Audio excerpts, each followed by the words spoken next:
It takes the talents of editorial people and engineers to work with tape, to make cuts of different lengths, from as little as 5 seconds to almost half a minute, to give us the wide variety of audio material we need for our newscasts.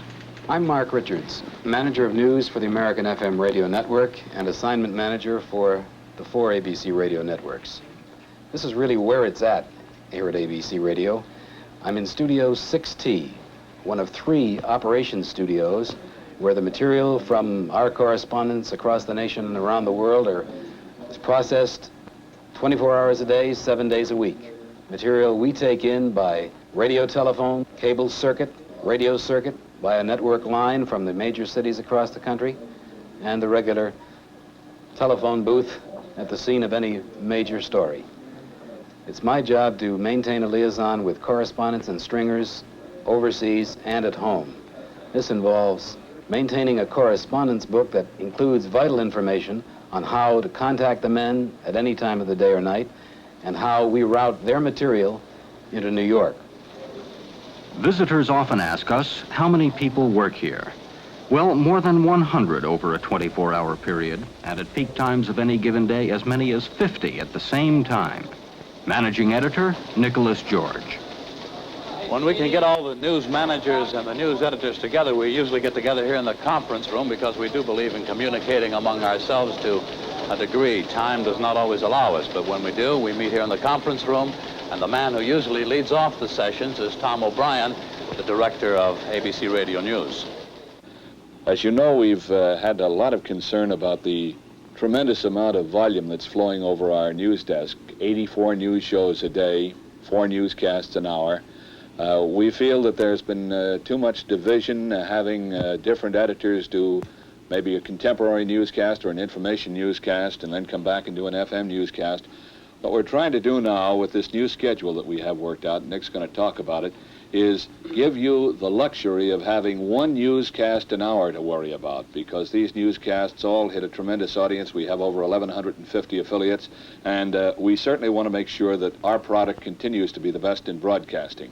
So, Nick, how about running through this schedule and some of the ideas that you might have had drawing it up?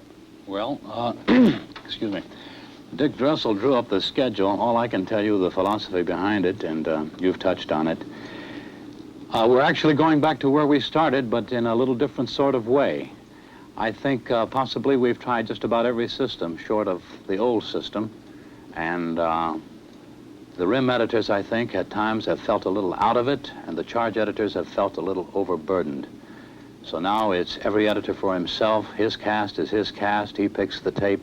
He's going to have to background himself. No man is an island, I think Mr. George said. That's right, and to that extent, you may ask, well, who's in charge? To quote my friend Mr. Katz, at the risk of creating some order out of chaos, if it comes down to deciding something where only one man can make a decision, then the information editor will make that decision. And hopefully it's not going to result in any debates, but just a clear-cut decision on what happens, how we cover something, how we play it maybe. But by and large, each editor will stand on his own and his newscaster's ability, and to the extent that the network manager works with him, the production and editorial know-how that net manager can bring to bear.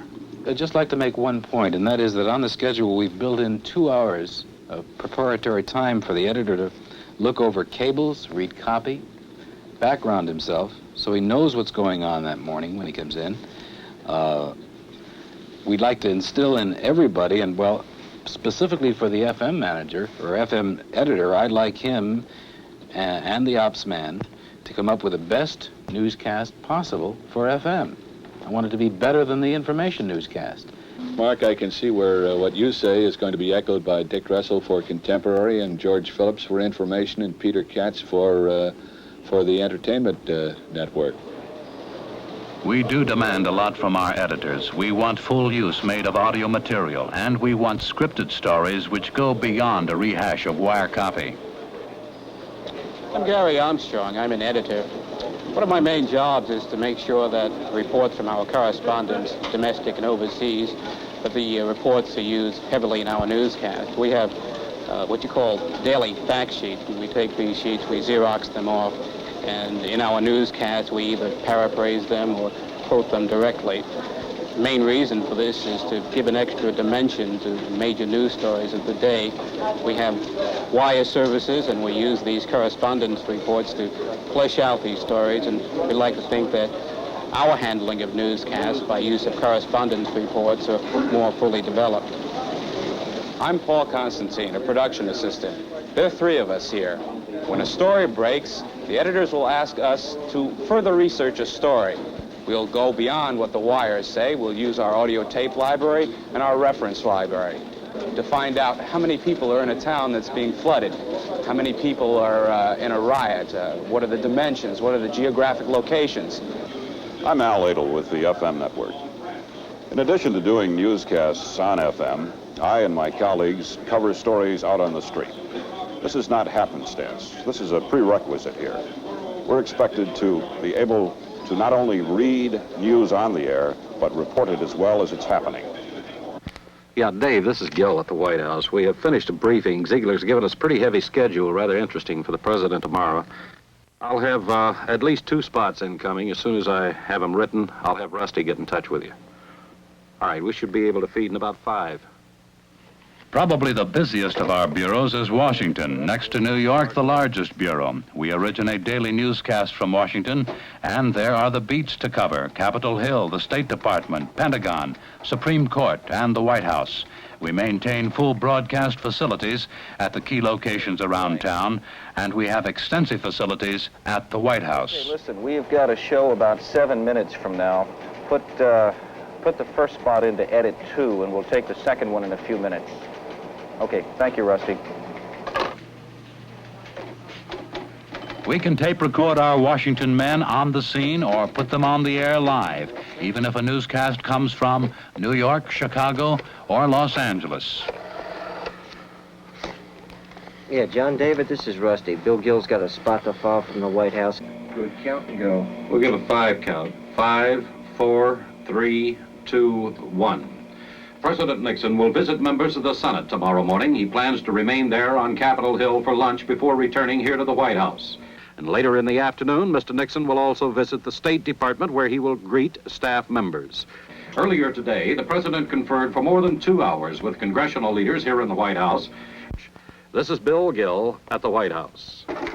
In a matter of minutes, the spot is ready, and so is the word-by-word written copy of it. If we're under deadline, we can do it quicker. Jim, you want to Twix this to New York, please? I'll call them. All of our bureaus in the United States and overseas are tied together by teletype. Between the domestic bureaus, we also have facsimile transmitters and special telephone lines.